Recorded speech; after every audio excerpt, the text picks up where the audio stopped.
Don't stop.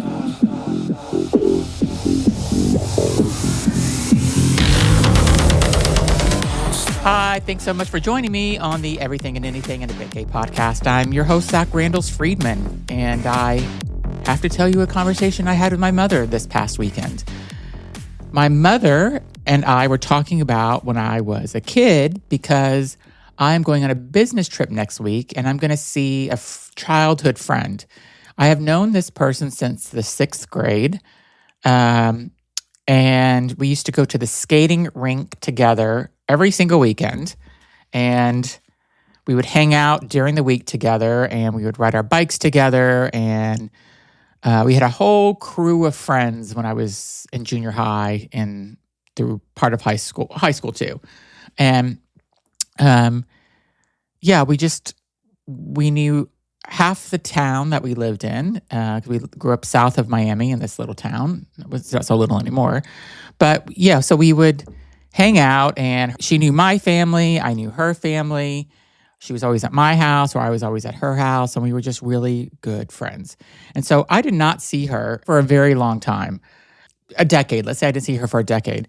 And then I seen her. Me and Andrew went down to Key West right before COVID. We were getting on the plane in Boston, Logan, and people were starting to wear masks. And I'm like, Andrew, this is weird. Like, people are wearing masks. Like, should we be worried? He's like, no, it's fine. So we went down to Miami. We stayed in Miami Beach, and we went down to Key West and met my friends Angie and Bridget and Cindy down in Key West. And we stayed down there for like 2 days with them and hung out. And we had the best time. And then we went and flew out of Miami, and I swear we were like on one of probably the last few flights before they started shutting shit down. And if we would have been stuck in Miami or Key West, or would have had to, I guess, rent a car and drive back to Boston. And this was in March, so literally right before COVID. So I was telling my mom I'm going to see my friend Bridget because I have a trip to Indiana, which is so random. And Bridget has recently moved to Indiana because she was sick of living in Miami. And she picked up her life and her cousins live in Indiana. And so that's where she is. And so I happen to be on a business trip and I'm going to stop by and have lunch with her or have dinner with her one night. She's going to pick me up. We're going to have dinner. We're going to catch up, all that good stuff. So I was telling my mom all this stuff and she's just like, oh, great. And then we started just talking about when I was a kid. And I'm like, when did you know I was gay? She goes, I didn't know you were gay until you told me you were gay when you were in your early 20s or whenever we asked. And I said, I just don't understand. I didn't know I didn't know I was gay. I was in denial about it. But I guess if I think about it, I didn't know. No, because I had girlfriends in junior high and high school. I was trying to pretend trying to live the way that society wanted me to live. So we were just talking more, and then we were talking about when we would go on family vacations and all the things that we would do, because we would drive from Miami all the way to Southern Illinois every summer to see my grandmother. And we did that drive, and it takes about 22 or 23 hours to drive. And sometimes my dad would drive straight through, no stopping, just to get it over with. And it was me and my brother in the back. We had a minivan at one point. So I had the very back, the third row, and then my brother had the second row. Then my mom and dad were up front. And I wish we could do that again now, but I'm just like, why didn't we just fly? But I guess then my dad wouldn't have had a car. I don't know, just whatever. I guess it was expensive to fly a family of 4. But we'd also go to Disney World, twice a year with my family. We'd go down to the Keys often because we lived we lived 9 miles from Key Largo. We were close to the Keys. Maybe it was a little farther, 12 miles from Key Largo. But my family would always take me and my brother on all these vacations. I'm trying to think where else we went. I don't know. We would just go to Washington, D.C. We would go to New York City. I don't know. We went to a lot of places, but I'm getting to the point of why I'm telling you this story is because I told my mom, I said, I just can't believe that you didn't know I was gay or have any inkling that I was gay, because what came up in my memory is that we would go, let's just say we're going out to dinner on a Saturday night. My dad's taking us to somewhere, a restaurant, just semi-nice restaurant on a Saturday night. At one point, I had to do my hair. I don't know, remember, I guess my hair was feathered. It was like the 80s or early 90s. No, this was it was in the 80s, where your hair's like feathered. I don't know if you remember, just like how the girls and boys in the 80s had this like feathered hair. So it's like a part down the middle and it looks like two feathers or whatever. So that's what I would do. But I would have to do it and then spray it with hairspray. I was probably using Aquanet. That's how fucking old this story is. But it would take me like 40 minutes to do this because every hair had to be perfect. And I remember one time I was doing it when we were in the car and spraying my hair. My dad's like, "What are you doing? You can't spray hairspray in a car with the windows up and the air conditioning on." So I had to wait until we got to the restaurant and I had to sit there and do my hair before we would go in. Also, I was wearing cologne as a 13 or 14-year-old. I think I was wearing Dracar Noir.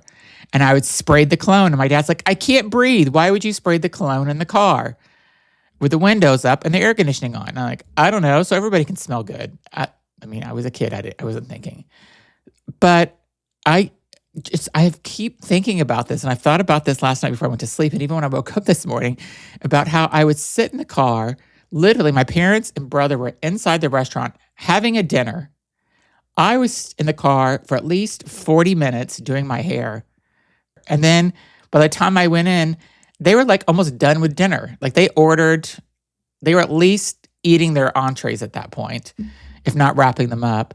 And I'm sitting there, like sitting down, like, okay, I'm ready to order. So they'd have to sit there and wait for me to eat. It's like, I was so high maintenance back then. Like, why didn't I just do my hair at home, number one? And number two, what did my dad say? It's too late. You missed dinner. Like, you got to eat something at home. But we would go on vacations also. And every time we would pull up somewhere, because, you're sleeping. If you're driving from South Florida to Southern Illinois, you're sleeping most of that time in the car. And we'd pull up to, I don't know, a Burger King or McDonald's, and I'd have to do my hair to even get out because I couldn't see anybody would see me having bedhead, even though we were probably like in North Florida and like, who gives a shit what anybody thinks about you? Who gives a shit what anybody thinks about you anywhere? But, I was a little vain 13-year-old boy that was unsure of my sexuality. But I just think it's funny that I just would sit in the car, do my hair for 40 minutes. I do my hair now in like 5. So I like blow dry it and it's done. And you can see that I didn't pay that much attention to my hair today if you're watching this on video. But it's just so crazy to me that my mom, things like that I did, just like never triggered my mom to think that maybe I was gay. But she didn't. She said she never knew until I told her so. I don't know. I didn't play any sports. I was a skinny little kid. I probably didn't even weigh 100 pounds until high school, maybe. It was like 5'10", so I was skinny. I looked anorexic, but I ate. I ate and I ate and I ate, and I never gained weight. No matter what I ate. I ate junk food all day long, too. I'd eat brownies and cookies and sugary candies and stuff, and no matter what, I would not gain weight. My mom would make me milkshakes in the morning and put a raw egg in it and something else she would put in it. I don't want to say it was a protein powder because I don't feel like we had that back then. But she would put something else in it to try to help me gain weight. And it wouldn't work. I would not gain weight. My metabolism was just too fast. But anyway, that's my walk down memory lane. And let's get into my guest today. My guest today's name is Jeff Copeland. And he has written a book about this woman that he hung out with and had a very good kind of party time with. Her name is Holly Woodlawn. And she was part of Andy Warhol's world and stuff. So he's written a book about the relationship that they had together and how she inspired him to write this book. So Jeff is a great guy. I hope you enjoyed the interview, and leave a comment. Let me know what you think, and thanks for listening. Jeff Copeland came to Los Angeles broke, hopeful, and hungry for life and storytelling, and instead found himself in an unforgettable friendship with Warsaw superstar Holly Woodlawn. What followed was chaotic, hilarious, tender chapter of queer history that became Love You Madly, Holly Woodlawn. This isn't just a story about fame or money. It's about memory, survival, chosen family, and why some moments, no matter how messy, become priceless.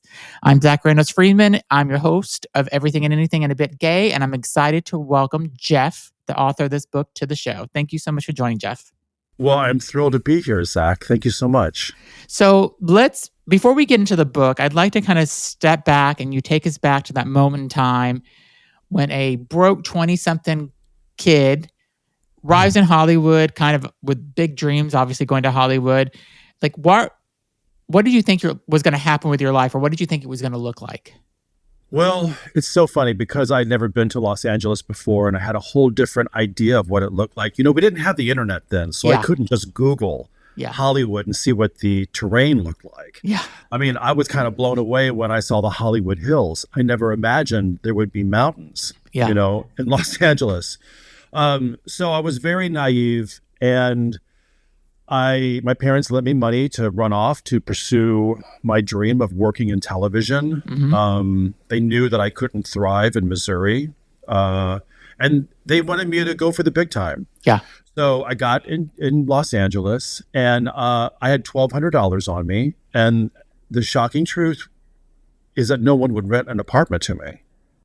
Oh. I didn't have a credit rating. Yeah. Or a rental history, or a job. So I was pretty screwed. Where did you stay? Well, I was homeless for about a week, hopping from one flea bag motel to another. And I was scared to death. Because, I'm in Hollywood. It's gang-ridden. And my mother has packed my car filled with all the essentials that you're going to need when you set up a house. Yeah. Like a green vinyl trash can, that I couldn't live without for the kitchen. Yeah, yeah. And all these linens and pots and pans. And so I felt like just a roving target. Yeah. For people to break into my car. And they would have sold your whole life if they would have broken into your car, I mean, like literally. Right. Or, maybe they would have needed it, and then the car was kind of that was a bit of a fiasco because it was an old car and it started to overheat by the time I got to the Mojave Desert. And I had to make the decision. Do I have what it takes to drive this car through the desert with the heater on to keep the engine cool? Yeah. It's so funny you say that because I had a car, my first car when I was 16, my parents got me. It was a decent car, but I lived in Miami. I grew up in Miami. And I had to turn the heater on in the summer to prevent it from overheating. So I know exactly what you're talking about. Because if not, it would overheat and then I'm like, and I had friends. I was the only one that had a car of my friend group. I was the first one. And I'm like, I'm sorry, I got to turn the heater on. This is what you get when you come to my car. So I get where you're coming from. Yeah, you know what? You're the only person who I've met who understands what that's like. Yes. Yeah. So I had to drive through the desert with the heater on to get to Los Angeles, and it was a nightmare. So by the time I got to Los Angeles, I developed an eye infection from all the sweat that got into my eyes. Mm-hmm. I arrived at night. I couldn't see where I was going. It was just one disaster after another. Mm-hmm. So when you first met Holly Woodlawn, what was your immediate reaction to her? And did you understand right away that she was someone who was this extraordinary and this, famous in a way? No, I didn't. The very first time I didn't even meet her. I just saw her across a room. Okay. And I was captivated by her because I couldn't figure out her gender. I couldn't figure out if that person was a man or if that person was a woman, because it seemed like that person was a little bit of both. Yeah. And at that time, I had been in Los Angeles for 3 years, struggling, floundering, trying to jumpstart a career that wasn't going anywhere. And I got the idea that I needed to make my own movie because I had a friend who made his own movie and he started getting attention and he started getting work. So this is the 1980s. It was like 1988. The independent film movement was really big and a lot of indies were getting a lot of attention. Some were winning Academy Awards, and I really belonged in that movement, you know? Yeah. So that's what I aspired to do, was to make an independent film, but I needed a star for that movie that would give me a lot of publicity, you know? And I was smart enough to know that I couldn't get a big star, but maybe I get somebody who was on the fringe. And so I saw this person across the way, and I turned to a friend of mine. I said, well, who is that over there? Is that a man or a woman? And he said, oh, that's Holly Woodlawn. She's an Andy Warhol superstar. She's a mess. Okay. But I never forgot that Andy Warhol superstar. I'm like, well, what is that? And it was the next night I was in West Hollywood. I'd gone to my favorite video store. And there was this little gossip rag that was published in the 80s called The Hollywood Kids. Okay. And Holly Woodlawn was on the cover. And so I read her interview, and I was fascinated. And then I went to the video store. They had the movie Trash. I rented it. And I thought, wow, this person is who I need for my movie. Yeah. But I didn't know how to get in touch with Holly Woodlawn, so I called. Back in those days, you'd call the operator. I think it was 411. 411 was information. That's how you get somebody's number. Yes. Right. So I called 411. I asked the operator for Holly's number, and magically it was listed. Yeah. And so the operator gave me Holly's number, and I called Holly up and bullshitted, told her I was a film producer, and I wanted to take her out to dinner to talk about starring in a movie. And she said, well, sure, honey, what time can you pick me up? Wow. Yeah. And we'll be right back. Okay, and now back to the show. What was it like in the 80s and 90s, early 90s, kind of living in Hollywood? It's much different than it is today, right? I mean... Well, first of all, rent was much cheaper. I mean, back then I could get an apartment for $300 a month. Wow. You know? So, but oddly, I was never able to get an apartment on my own. Okay. Ever. Isn't this weird? Yeah. I relied on friends. Okay. Because, and I only had a handful of apartments, but I solved the initial problem of housing by going to a service called Roommate Matchers. Okay. I moved in with somebody, they rented a room, and that got me, settled. Yeah. But Hollywood was real gritty. It wasn't glamorous. I remember my first Christmas in Hollywood. I was really poor, and I couldn't afford to go home. And I was walking across. I was going to the grocery store because everything was open on Christmas in Los Angeles, and I saw this old woman walking across a lot, and I was passing her, and I said, "Merry Christmas," and she cussed me out. So it was a strange world in Hollywood. Lots of homeless people, a lot of crazy people. Yeah. And there was this woman who plastered herself all over billboards. Her name was Angeline. And you would see Angeline billboards all over town. This was the era, where nowadays, because of the internet, people who want attention, they go to OnlyFans, YouTube, right? In those days, if you wanted attention and you were outrageous, you hit the streets, and you get your attention on the street corner, waiting for the bus, dressed in outrageous costumes, or putting yourself on billboards, or driving crazy cars, or it was a whole different era. So tell me about your next step with Holly. She's like, tell me when you're picking me up, and you took her to dinner. Was it just the two of you? It was just the two of us. We went to a place called the French Marketplace, French Quarter. Yeah. And that was in West Hollywood. And we just hung out. I told her about this film I wanted to make. The script wasn't written.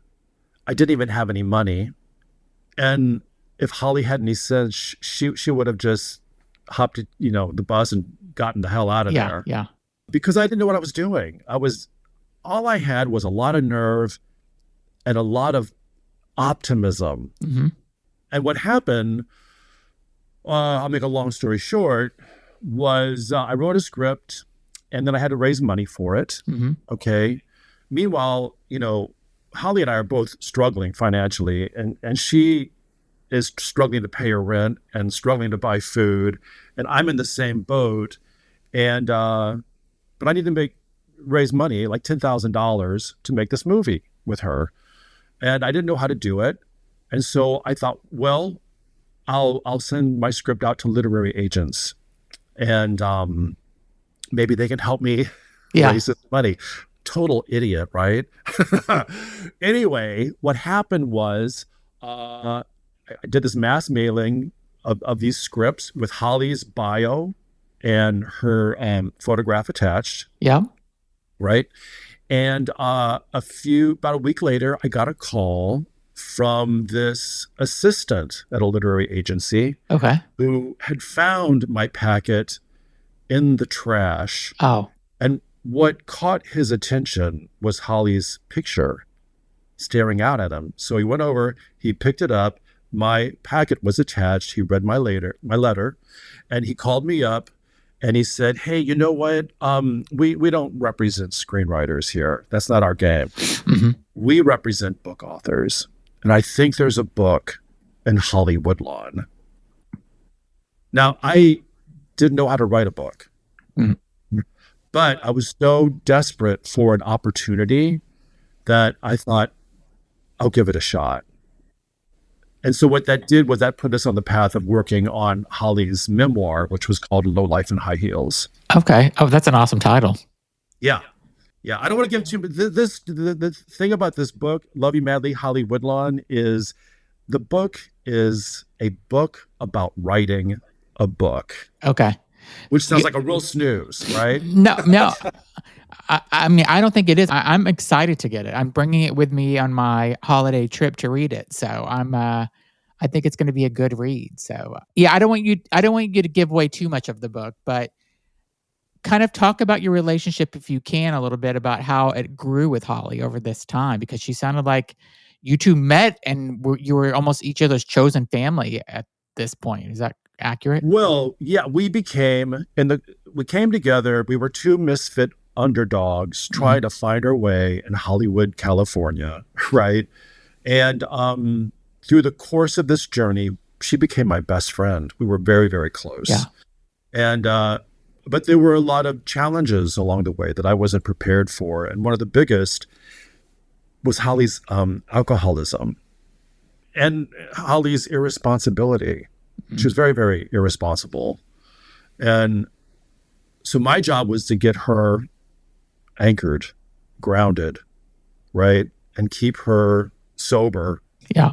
So she could focus on finishing this project that was going to skyrocket our careers. Mm-hmm. And were you able to do that? Were you able to kind of help guide her and get her to be more grounded? Yes. Okay. It was a wonderful story. When we first came together, Holly, and this is why I wanted to write this book, but Holly said, "Darling," because Holly was very worldly and I wasn't. And her thing was, "I want to be your Auntie Mame." I love that movie.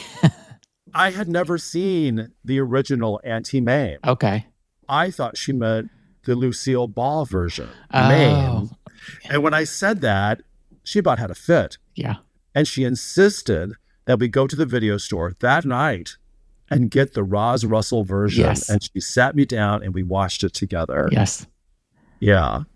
And my life with Holly was very magical. I mean, we were poor. We were eating off an ironing board. We were always struggling. But the great times that we had were phenomenal. And the reason why I wanted to write this story is because I met Holly when I was 25, and I think my TV career took off when I was about 30. Okay. And so I worked in TV until I was about 55. Tell my audience about your career in TV. Well, you know what happened was I got mixed up with science documentaries. Yeah. So it's not like I was doing Friends. Okay. Yeah.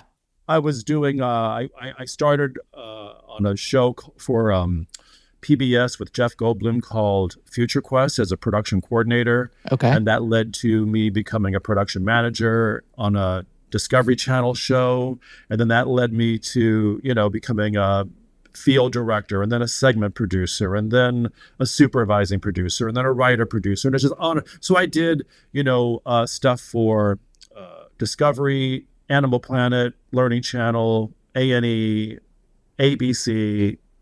I did something for Fox about sitcoms. And then for a while, I worked over at Sony Pictures on DVD bonus features. I worked with Gary Shandling.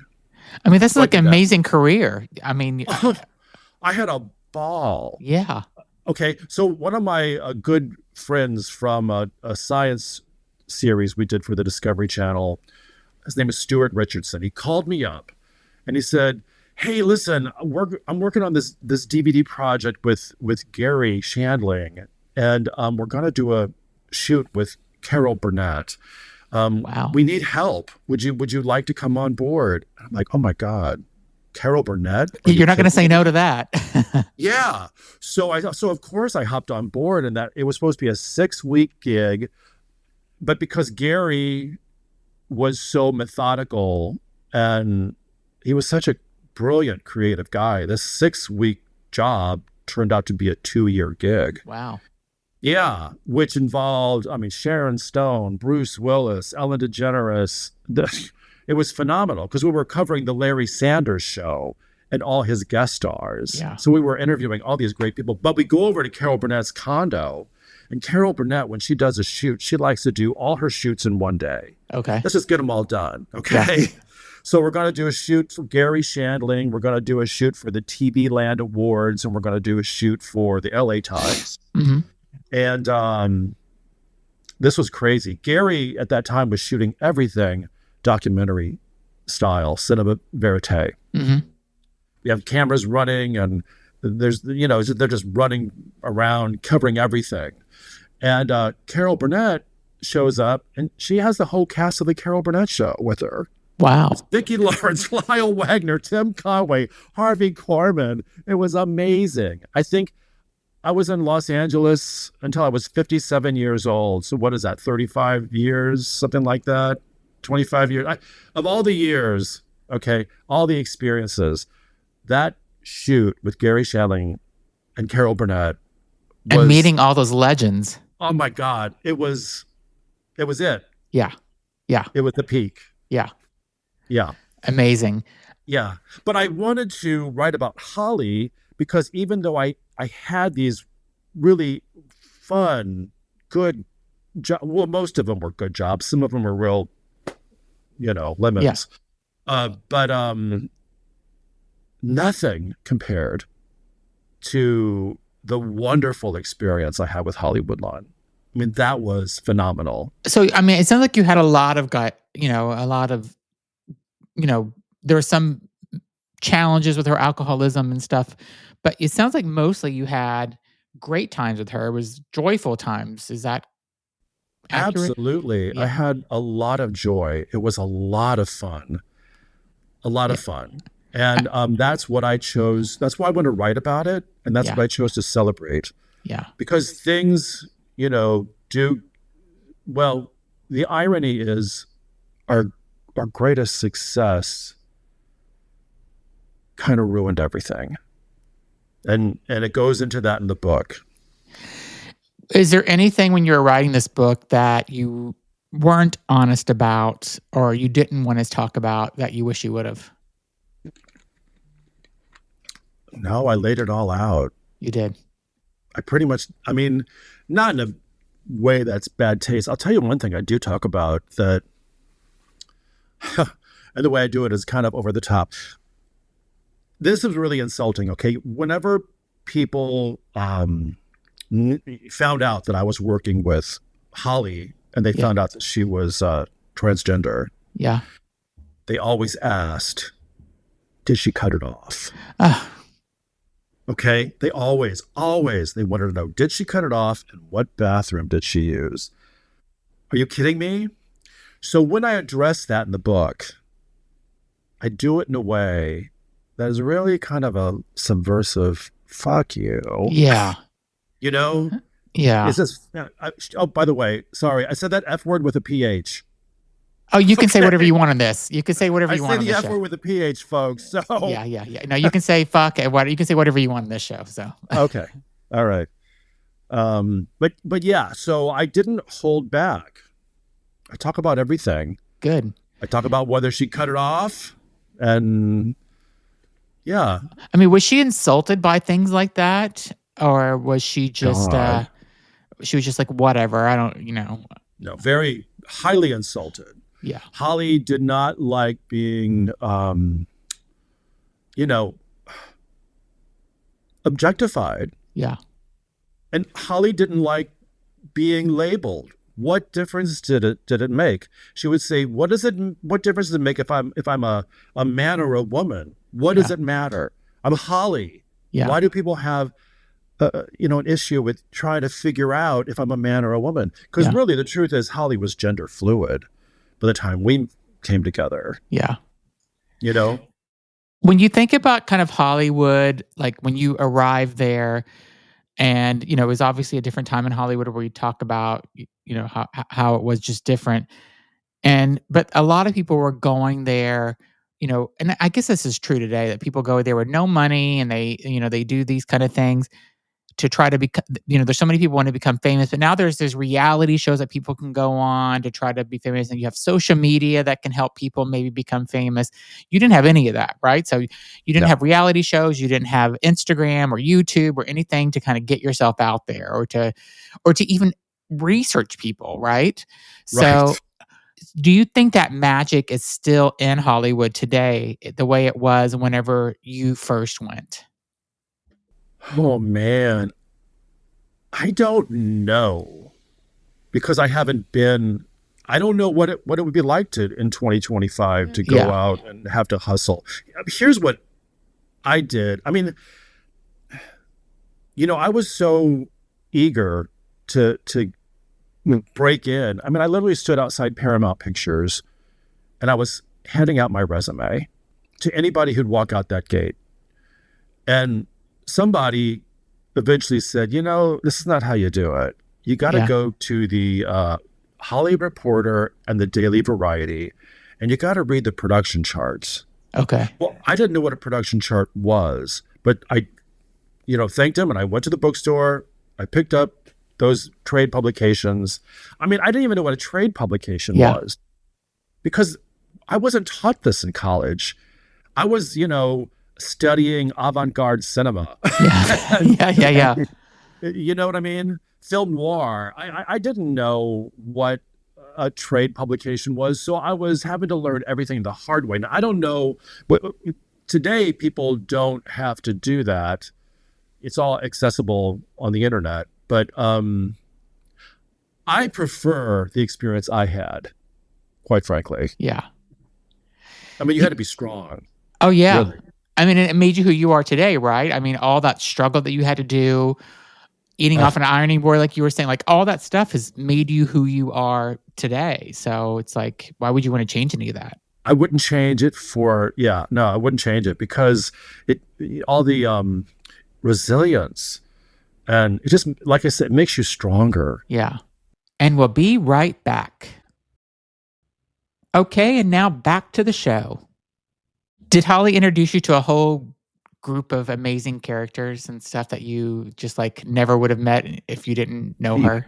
God. Yes. Well, I mean, and unfortunately, I was so young and didn't always feel comfortable around some of these people. Like I remember, taking her over to see Mark Shaman and Scott Whitman.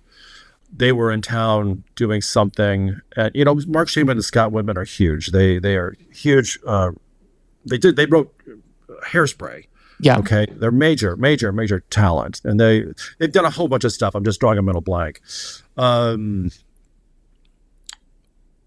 I withdrew. I don't even think we had our book deal at that time. I think our book deal was being shopped.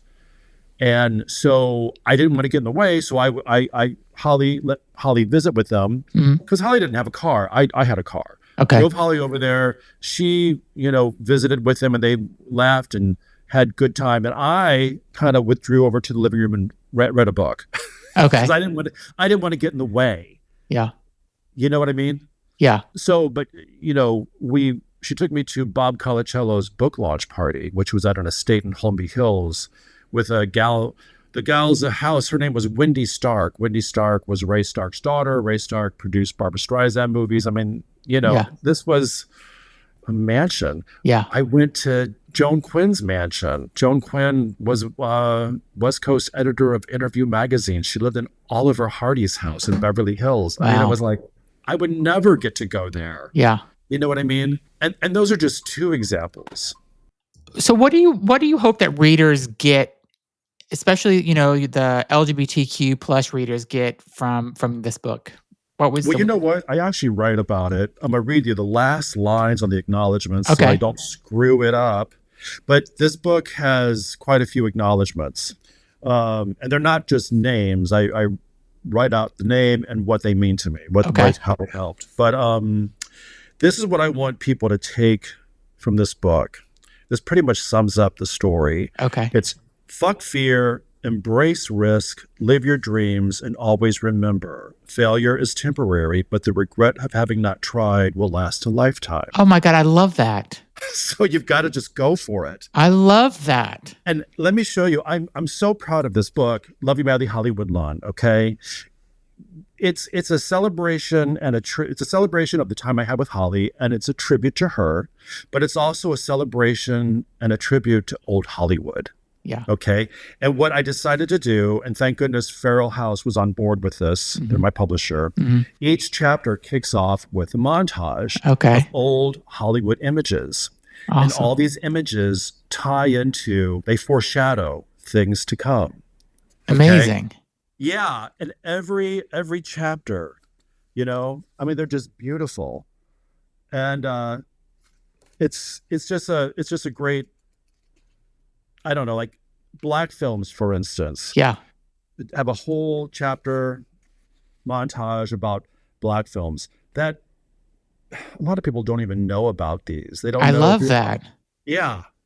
So I wanted to kind of shed some light on forgotten Hollywood. Yeah. In a very subtle way. So tell me how writing this book has changed how you see your own life and accomplishments. Well, okay, so what happened was, my career was pretty much over in my late 50s, my mid 50s. I'd gone off to Sony Pictures. Working with Gary Shandling led to a wonderful corporate job over at Sony Pictures, where basically what I was doing is putting, movies and TV series on Hulu and Netflix, okay, and all those online streaming platforms.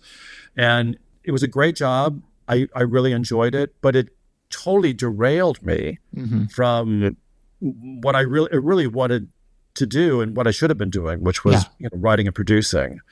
And then when that job ended, I wound up working on a Lisa Gibbons series called America Now. Okay. And I was a lead story producer. And then, we got nominated for an Emmy, and then we got canceled.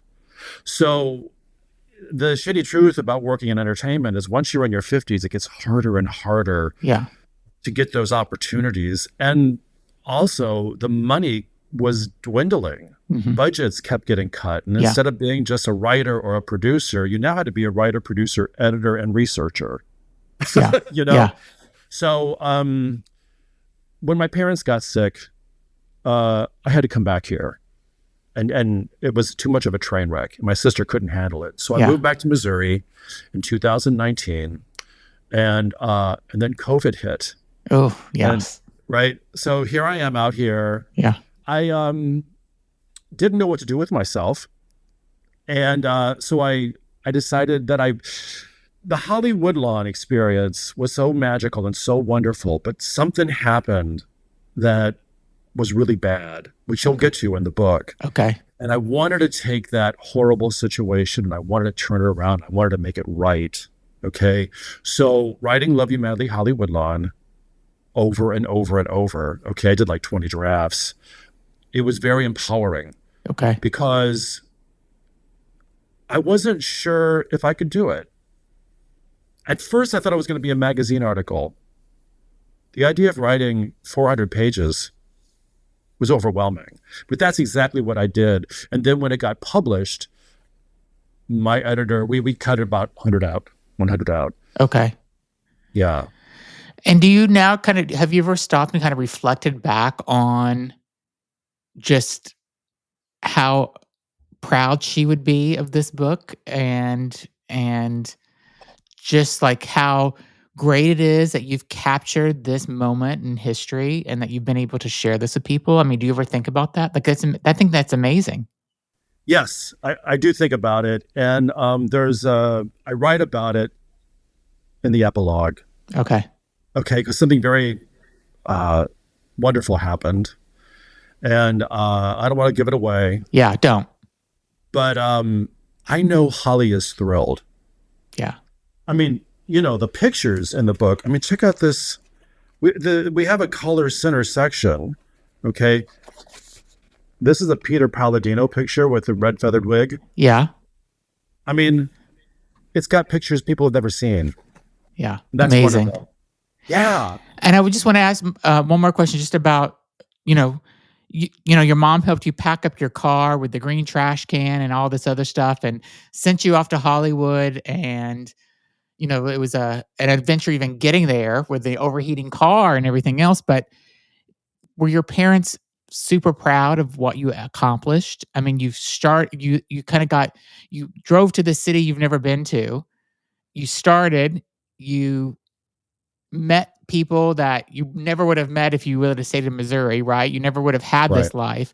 And you started a brand new life and in a city that's tough and that's not forgiving sometimes. So did your parents ever realize like how amazing that you did in your life? Yeah, absolutely. And they told me that all the time. That's amazing. They were beyond thrilled. Yeah.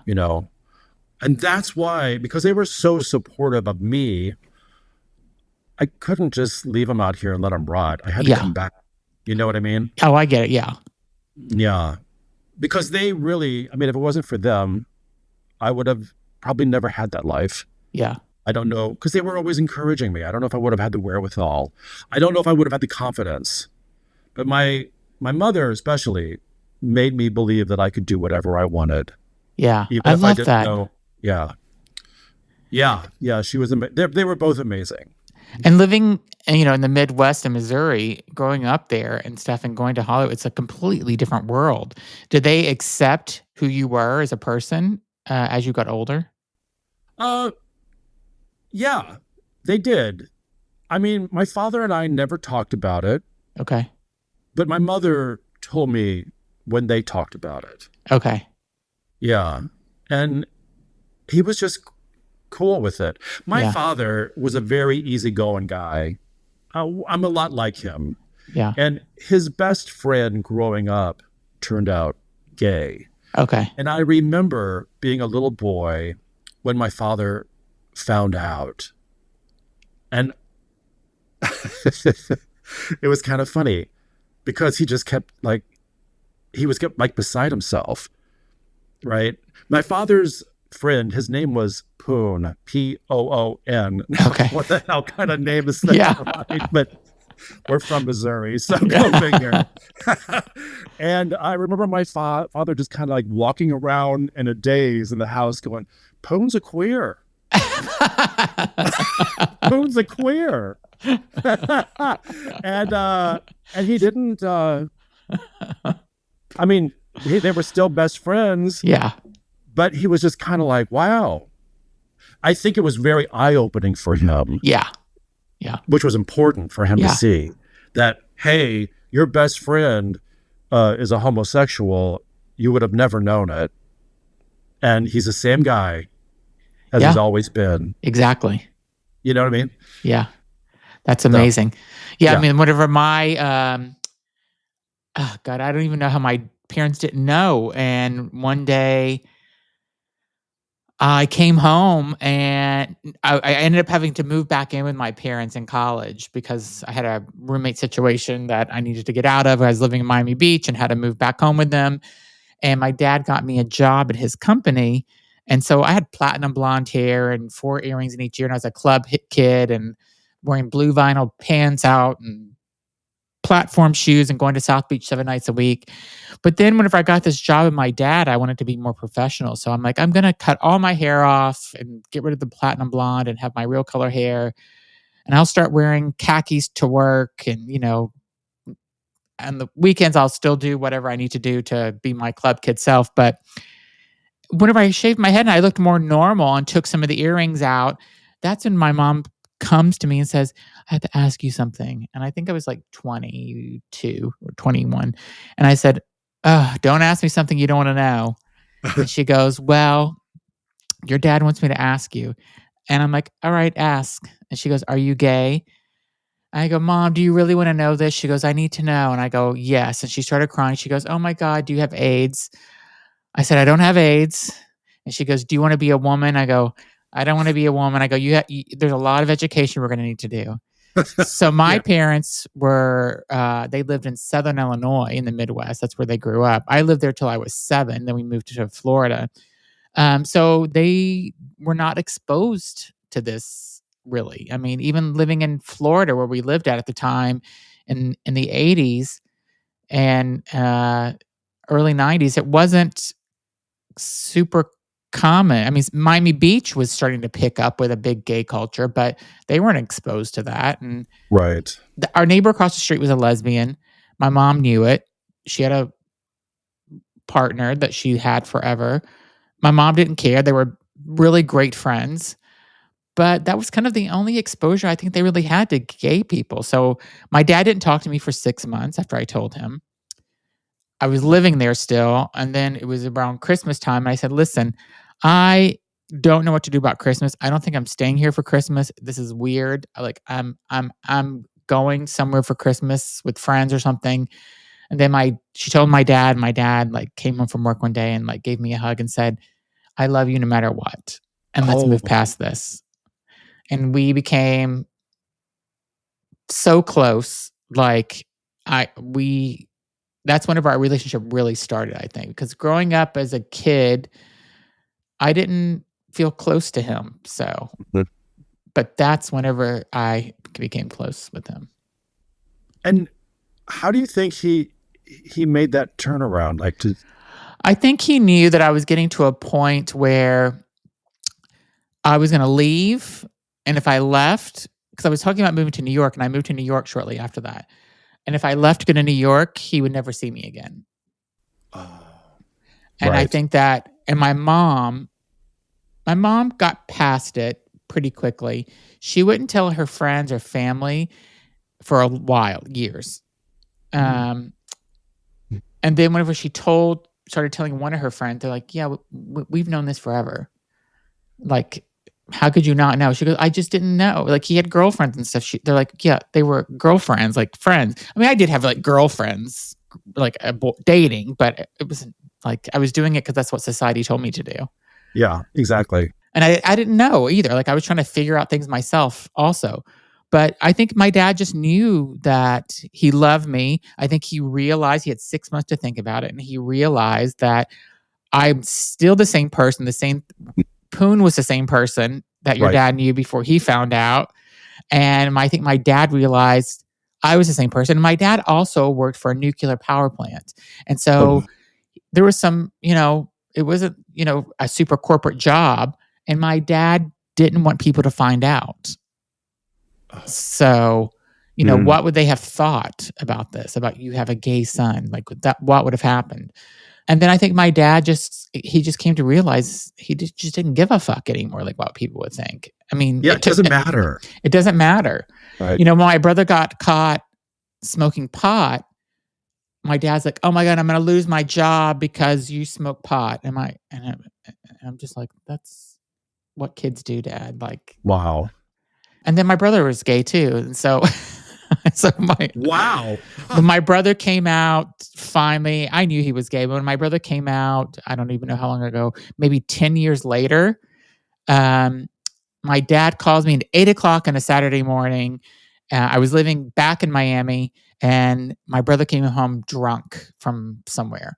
And he goes, your brother just got home, and 7 or 8 o'clock in the morning, and he needs to tell you something. I'm like, really? What does he need to tell me at 8 o'clock in the morning? And he gets on the phone and goes, I got to tell you something. He's crying. He's like, I'm gay. I'm like, yeah, we all know that. And I go, and you're welcome, because obviously dad doesn't care because I had to go through all that shit for you. So you're welcome. They totally accept who you are, because we've all known you've been gay this whole time, and we were just waiting for you to tell us. So that's amazing. Yeah. Now, this is in Miami, Florida. Yeah. Right. Now, did you know Holly grew up in Miami? No. Yeah. So Holly has when she was 15 years old, was having this horrible meltdown with her parents. Yeah. Because they found out. And that's what prompted Holly to run away from Florida. And I'm not sure if you're familiar with this song. It came out in the 70s. It's a Lou Reed song called Walk on the Wild Side. Yes, I know it. Yes. Holly came from Miami, FLA. This is about Holly Woodlawn. Wow. She hitchhiked from Miami, FLA to New York. By the time she got to New York, she was a trans teen. Yeah. Yeah. Amazing. I think Holly's a prime example of why DEI initiatives are so important in our country, because if a child is not, accepted for who they are, they're going to lash out. Yeah. And Holly had no choice but to hit the streets and had to hustle to survive. Yeah. I mean, I couldn't imagine my life without my parents, in it. Especially after, I think there was a time where I'm like, okay, if my dad doesn't want to talk to me anymore because I'm gay, then I'm done. And I was almost to that point. And thank God he didn't, because we became so close and I loved him so much. I loved him growing up and stuff, but we were just so different. I wasn't, I remember he tried to teach me how to change the brakes in my car. And I'm like, I'm never going to do this. He goes, one day you're going to have to. I'm like, I'm never going to do this. I will take this to a mechanic to do it. I'm never going to change brakes in a car. And he made me do it. That is hilarious. And so we're sitting in the driveway of our house in Florida, and he's sitting there trying to make me do this. I'm like, he's like, my father taught me how to do this. I'm like, yes, but did you ever do it? And he goes, well, no, but I knew how. I'm like, but I'm never going to do this. I'm going to have money one day, and I'm not going to, It makes me laugh because I literally had to change the brakes on Holly's car. Because we were so poor. Yeah. I literally learned to change the brakes by a Reader Digest automobile manual because we didn't have the money to pay for it. Yeah. Yeah. Isn't that crazy? That is crazy. But your father, it's funny that he would do that, want you to learn. I wish my father had done that for me. I hated it. And then there was other things like that he would try to show me how to do. Well, it's a drag. Yeah, and I'm sitting there in fun in that. I'm sitting there in the Miami hot sun in our driveway with my car jacked up with a tire off, trying to change the brakes. So I'm like, what the fuck is going on here? It is awful. That is not a fun thing to do. No. But you know what? If I ever had to change my brakes, I do know how to do it, though. I have to say, because of my father. So the more you know. The more you know. Well, Jeff, you have been an amazing, amazing guest. So thank you so much for being on. I am going to put how to get your book in the description of this podcast or video, however people are watching it. Thank you. Love you madly. Holly Woodlawn is the book. Again, mine's coming tomorrow from Amazon. I will put a link to it so everybody else can order it. And I think your life is fascinating. And I'm really so happy you got to share it with me. Well, thank you. I should mention that you can get signed copies at barrelhouse.com. I will put a link to that too. And they're running it on sale. So, okay. Yeah. So thank you so much. Yeah, thank you so much. You're amazing. And I'm thank you again for sharing your story. My pleasure.